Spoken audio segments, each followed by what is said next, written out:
What's up, guys? Welcome back to GoldClassGaming. Today we're here with my YCS Chicago deck profile. Obviously I didn't top the event. I played ABC and I went 8-3 after Swiss. So sadly I was just one win away from topping, just like Pasadena actually. Even though I didn't top, we were lucky enough to see Calvin DeHaan top with ABC, so that's always cool to see.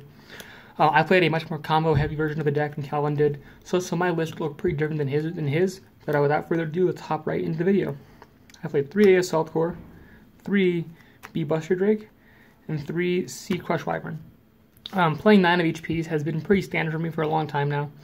I love playing 9. I feel like it's a great ratio for most versions of ABC because just seeing pieces in your hand makes your combos so much easier. Backing up my 9 pieces, I have 2 heavy mech support armor. This card is really good for combos and turn 2 plays. I choose to play 2 because sometimes even just opening one, if you can manage to discard a piece, this can help you with normal summon. Also, it's having a Uni monster in your hand can help you form chain links to complete your combos. Then I played 3 Galaxy Soldier. This is also a really good combo extended for me. I use it for making Cyber Dragon Infinity, obviously, which I've gone over how that combo works before. I really like this card, but sadly I never once made Infinity the entire weekend. Like, it wasn't because like my combo was bad. It's just even when I drew this card, I was never in a position where that's what I wanted to do. I only ever drew this card versus decks where the Buster Griffin combo is better. So next up, we played our Symphonic Warrior package, which is 3 guitar and 1 mics. This is our Substitute Brilliant Fusion. But, it works almost as well. I like it. It can also sometimes be a good discard outlet. If you open up like a piece of the armor on this guy, you can discard that. You can discard the piece off this guy, and then normal your piece back. Okay, then normal the armor and use the effect to bring your piece back. I drew guitar and mics at the same time, like 3 or 4 times. Where I would literally just have to scale them and just pendulum summon like my stuff to start my combo. Next up is a bit of a spicy tech for me. I played 1 Speedroid Terratop and 1 Takaton board. I've actually been really liking this tech in theory. So, because Takaton board is just a free machine. If you see him first, you summon it. Search. Sorry, if you see Terratop first, you just summon it. Search Takaton board. Summon Takaton board. That's 2 free. That's 2 machine monsters for absolutely free. People will say that Takaton board is a brick, but I don't even think so because Takaton board can summon himself as long as you have any wind monster in the field. Which so obviously that's Terratop, but also Symphonic Warrior Mike is a wind monster. So you can hard draw Takaton board and your Symphonic engine, and then just summon Takaton board off your mics. I actually drew Takaton board more often than Terratop. And I don't think actually Takaton board was ever actually dead in my hand. Yeah. Next up, I had 3 Ash Blossom and Joyous Spring. Honestly, in hindsight, Ash is a great hand trap.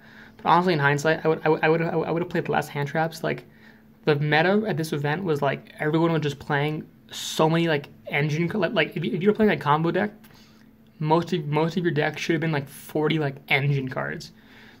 So I should have in hindsight realistically cut like this and for just 3 more extenders and just try to push my combos even further. That's it for my monster lineup.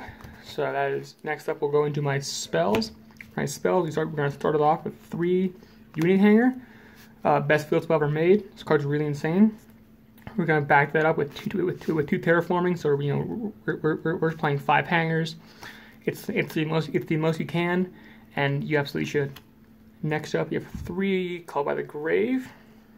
This card's really good in theory.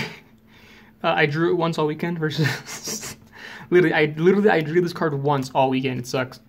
If I'd actually drawn this card more, I would have hopefully not gotten some of my losses, and then I would have actually maybe made top cut. If I was able to actually stop them from ashing my guitar, or if I was able to call by the grave array, etc., etc. Just having this card more than once would have been nice.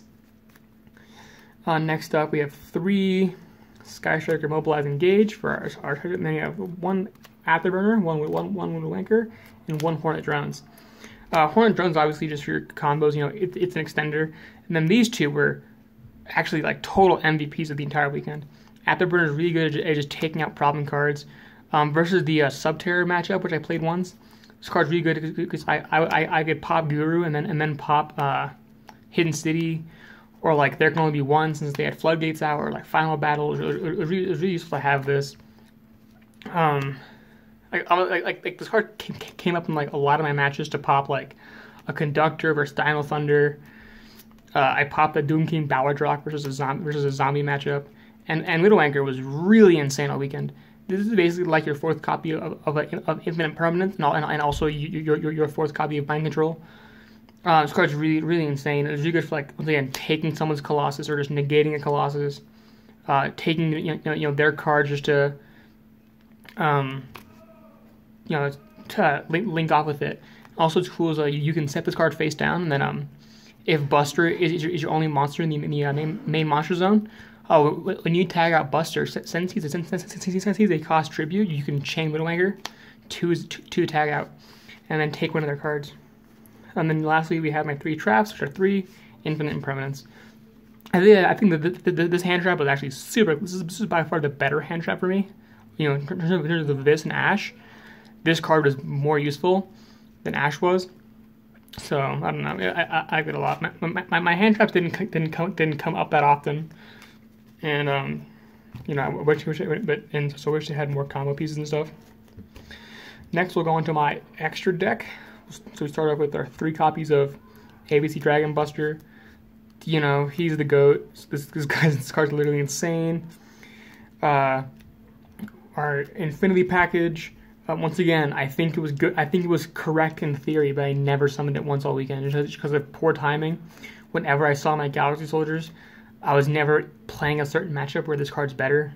Like Infinity is better versus stuff like the Subterror matchup, and versus like Strikers. So versus like Striker and Subterrors, that kind of stuff, and also like Altergeist.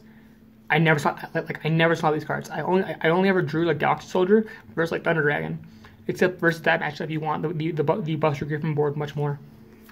Next up, for our Link monsters, you have our Boral Sword Dragon, OTK Machine. This card's literally ridiculous. I won so many games because you would tag out Buster, make a Boral Sword Dragon, and kill him. It's a tie beat Prank Kids a lot actually. Nightmare Griffin. You know, you have your standard Buster Griffin combo, which is a crazy, insane board. Buster Griffin is such a hard board for a lot of decks out. They just crumble to it. Like Thunder Dragon crumbles to it. Prank Kids crumbles to it. Striker not so much. Is why the Infinity is better as Striker. You can like negate the engage and that kind of stuff like that. It's actually really insane. You have Summon Sorceress. Combos with her are literally insane. I shouldn't have to explain that. And we have our Nightmare, like a more standard Nightmare package, which is our Unicorn, Phoenix, and our Cerberus. I don't count Griffin as part of my Nightmare package because I'm using it more as like the Floodgate, as opposed to these 3. I'm actually using them to like out stuff. Oh, I did actually draw 2 cards off of Unicorn once, so that's cool. But these cards were super clutch for me. Like obviously, just being able to constantly just take out back row, spin Colossus, that kind of stuff like that was really useful for me, and always just helped me make way for Buster to hit the board. Then you have our Galaxy Eye Soul Flare Dragon. Once again, just because of poor timing, I just never summoned him all weekend, even though I think he was totally correct in theory. But you know, I'd play him again. Then you have our Clipboard Genius. This card probably after like the main combo cards like was the MVP of my entire extra deck. Like aside from Buster and like Boral Sword, Infinity, and Griffin, this card was literally like the best card in my extra deck. Because being able to just like negate like Protocol, negate Shizuku's, negate multi-rolls, negate Colossus. Just the negation effect is really good and super underrated. And also his protection is really useful versus the Subterror matchup. You know, they had a hard time outing him. Versus Sky Striker, they have a hard time outing him too. Also, he can search your Galaxy Soldiers, and that came up a handful of times.